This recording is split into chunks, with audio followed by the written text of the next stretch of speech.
I am concerned for Ezra. Many signs point to them, and all of their characters in a way, being autistic, having a learning disorder, suffering schizophrenia, living through a coping mechanism, suffering PTSD, or having a narcissistic background. They've suffered a lot of abuse. That being said, I'm going to give a giant content warning here. If physical or sexual abuse or anything to do with Ezra Miller controversy is disturbing for you, click back. First, I feel like I have to mention that schizophrenia is a very misunderstood condition. Things such as hallucinations are often used as tropes because they're very identifying symptoms, but schizophrenia does not always include and goes far beyond seeing things or hearing voices.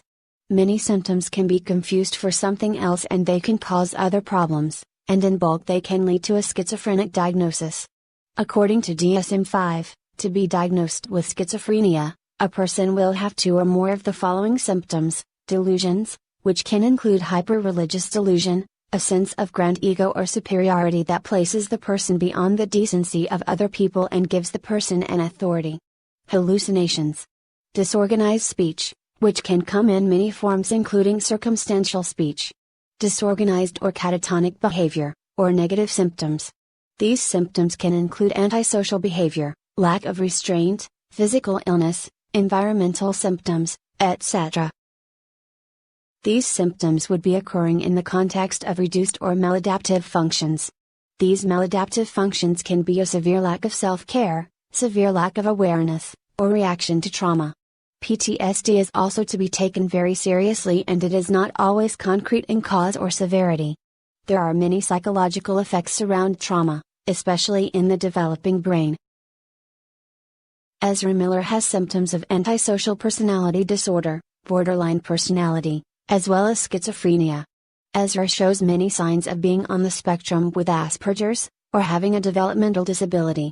I believe we can rule them out as autistic schizophrenic, a coping mechanism. This is not an official diagnosis, just a theory based on evidential anecdotes, and any opinions are clearly labeled.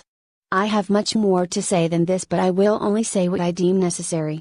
If anyone has any corrections or any other things to include or any questions, please throw it my way.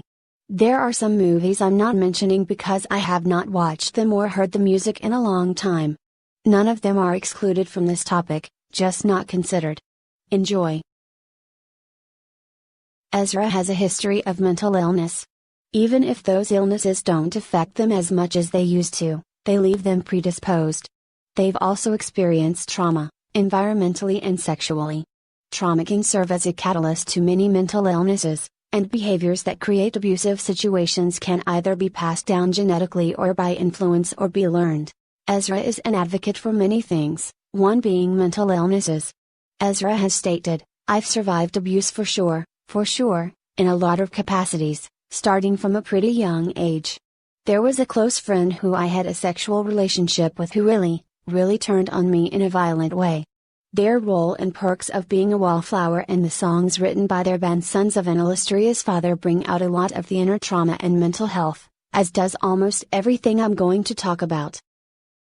Overall personality breakdown.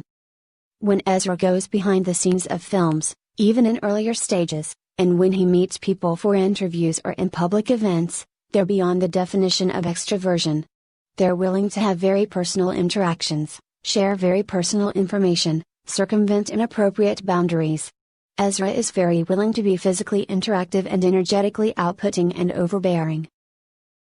In an interview where they discuss their performance in City Island, a film about a dysfunctional family where they play a sexualizing, possibly borderline character, they claim they recalled their family routines as inspiration. Ezra's role was improvised for authenticity and has many outtakes, and their performance comes off as more lively and involved than the others.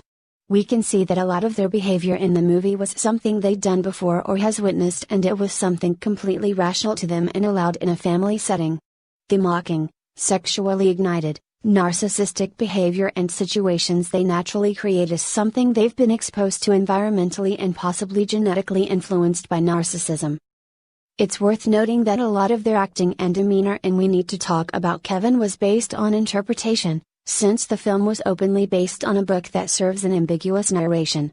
Given that the book provided limited visuals for how the characters interact and how the household should function, it was up to Ezra's improvisation to create the tone.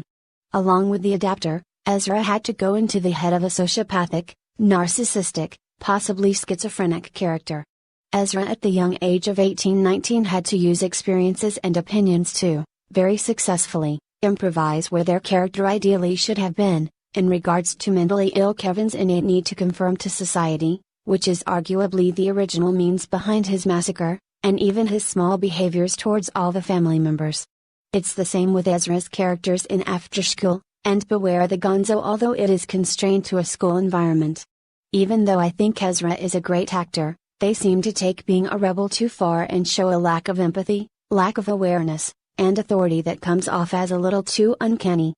As if the other characters and cast members are just a filler, or as if literally everyone is against him even when they aren't or before they become that way, unless Ezra just tries really hard to fit in place and ends up going into a cycle of dicks, which I'll cover later. That says a lot about the environment they grew up in and the psychology that contributes to improv acting and anything Ezra's helped produce. Need to say, there are still some unlimited possibilities we don't know about that can point to narcissism and personality disorders. I can break the movies and interviews down even further if anyone wants it, this is just summarization. The way Ezra deeply connects to characters such as the devil non-human Kevin and the trash can man is a large sign of their dissociation. And how easily Ezra can go into full, exposed drives to portray them is very uncanny. That is Ezra's liberty, a human form, but not a person, and not expected to act human. I have a point with this which I'll go over soon. If you liked this video, look for the other parts. There's much more and it goes how much deeper than this. Thank you for watching and have a good day.